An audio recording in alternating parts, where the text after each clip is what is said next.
Oh, welcome to the Manila Major Dive Time Dota Fastcast of the North American Qualifiers Grand Finals Game 3 between Shazam and Digital Chaos. Digital Chaos up 2-0. Yeah, as opposed to their last series against each other. Yeah, Digital Chaos and Shazam played each other in the winners bracket final, and Shazam took the lead, or took the series 2-1, and Digital Chaos had a win out of the losers bracket. This first series of bans have been the exact Identical, same for the last few games. They're fine with that. They're gonna let things let it keep going like this.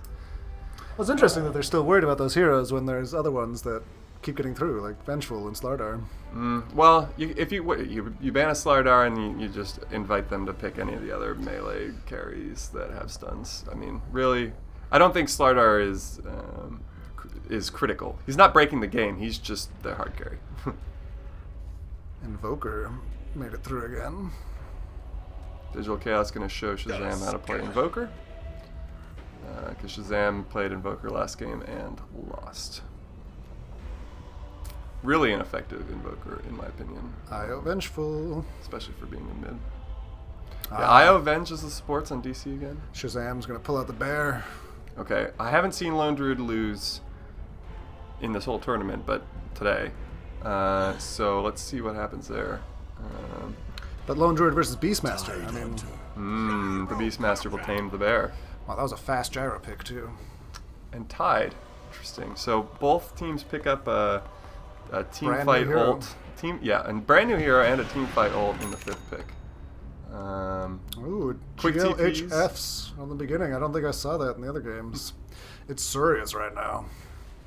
Resolution on the gyro. Man, I really love Misery's IO. This is going to be fun. Oh, Tide has his taunt. Wonder if that's why they picked him. That'd be really funny. We're going to go out on top by taunting them. Okay. Shazam's rocking the Slardar in the safe lane with the support of these two guys who almost get the kill of Beastmaster. Who were those guys? Green and brown. Tusk and Winter Wyvern. Alright. The Beastmaster almost falls, but he salves up. So a little less regen, but he's going to live. He's going to go into the jungle, though, because... That's why you buy the regen. You sure do. You sure do. Alright, and in the mid we have the Lone Druid, which I think is greedy, but so far has worked really well, and against the Invoker, who went purple. I don't play Invoker, so I don't know. Is that Wex? Is that, I don't play Invoker either, but I'm interested that Tide is just ignoring offlane right now.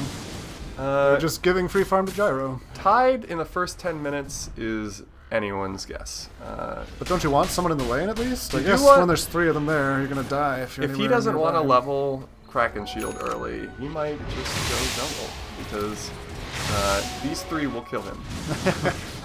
I mean, they just spent, like, gosh, 30 seconds in between Tier 1 and Tier 2 just chilling, so...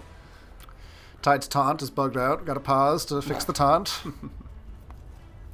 Now, as a Tide player, I'm curious as how he's going to play this. Is he going to farm Ancients into a blink?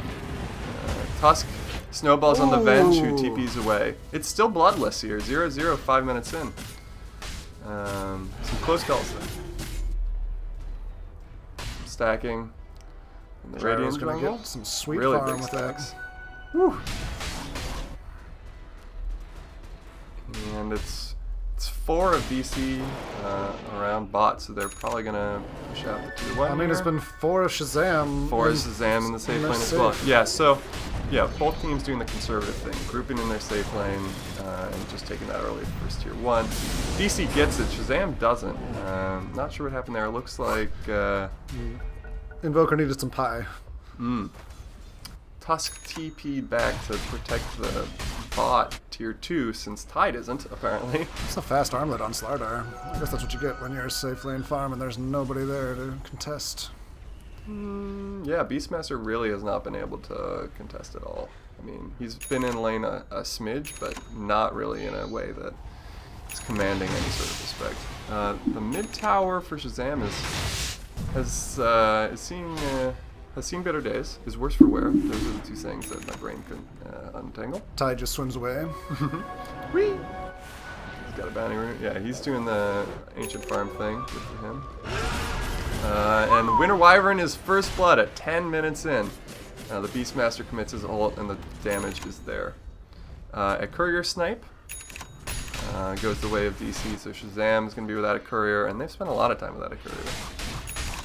Twice in the last one. In the Bounty Hunter game, whatever that was. Again, look at how many sentries they just dropped in their jungle. They felt like they were getting snooped. I think they saw Io rotate in there a little while ago and decided to see what he was doing. Well, they deny their tier 1 mid, and so they're out of outer towers again, which is DC's cue to smoke up and get a pick off. However, it's not unfolding. Both teams put, no, they didn't get it. They stopped right at that tactical position in the jungle, waiting to see if they overcommitted, and Shazam felt their spider senses tingling. Yeah. Well, when you've at this point, DC and Shazam have played 3, 4, 5. This is their 6th game, so they're definitely, today. Yeah, today. So they're definitely picking up on each other's habits. And let's do the Roche dance. I think it's almost time, right? Shazam's gonna try to put some wards up early so that they can get it and without being snuck up on by DC. But DC knows this, and they're gonna go sneak up on that, and then get a pick-off kill and then get Roche. I'm calling it. It didn't happen right there, but it's coming.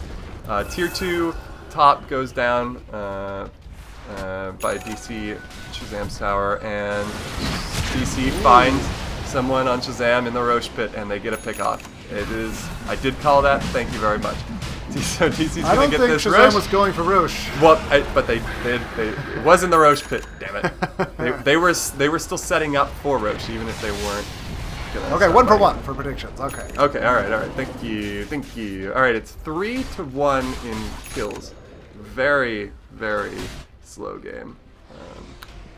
Well, Shazam is just terrified of giving them any advantage. Yeah, so Shazam's got Lone Druid, and they've got Slardar, and they got Tide. All three spend a lot of time jungling before 30 minutes. They just... so I don't expect to see a lot of smokes or a lot of movement or a lot of pushing out of them for a while. They're going to try to go off the back of a botched push by DC, leading into a counterattacked sort of gank situation.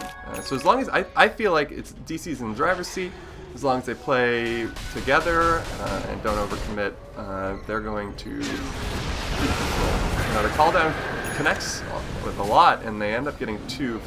DC ends up getting 2 for the cost of their Vengeful Spirit. They're going to forego Roche actually and push high ground mid, and they're maybe go to Roche after. They do get the tower, no damage on the racks, and they're back. I think Roche might still be down. Did they already get it? Oh yeah, you're right. They got it after that kill, like I said. So sorry. Yeah.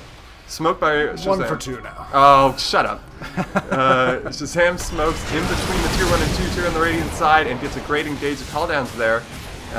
And Shazam loses 4 though. They only managed to get the Invoker. So despite a very snazzy looking engage, did not work out. And all of a sudden DC's back high grounding. They glyph. Shazam glyphs so that DC cannot take the Rex, and that will be the end of that push. Now we're caught up. Shazam's down to their tier 2 bot, and meanwhile DC's got all their tier 2 towers. This seems to be where DC is most comfortable against Shazam, is not playing late, but with an early lead, map control, because now Shazam's farmers are going to have a really tough time. So DC can kind of go when they want to. They can go now because they're in control. They can go later because they're probably still in control. We got a smoke, and it's a secret shop engage that costs Shazam just drops 3. And they're back mid, and they're chipping, and they get 1 Rax, and they get 2. And they're rotating bot. Oh, this is pretty vicious. And they're getting the tier 3. And I think they got the Rax too. I can't tell. Yes, 2 sets of Rax down. 2 sets of Rax down, and it's 12-5. I mean, they got those Rax on the tail of one good kill. Io buying back really turned that fight, and the GGs get thrown. Shazam goes to the Roche pit again, gets wrecked, knows that it's over, it's done. So even in a deciding game, they GG and tip their hats to DC, the better team. Look at that sparkly statue right there. So that's it. The qualifiers are complete for the NA bracket. DC takes the cake, and we'll be playing in Manila, which will be pretty exciting. Yeah, hopefully they don't get kicked out after like a game. Yeah.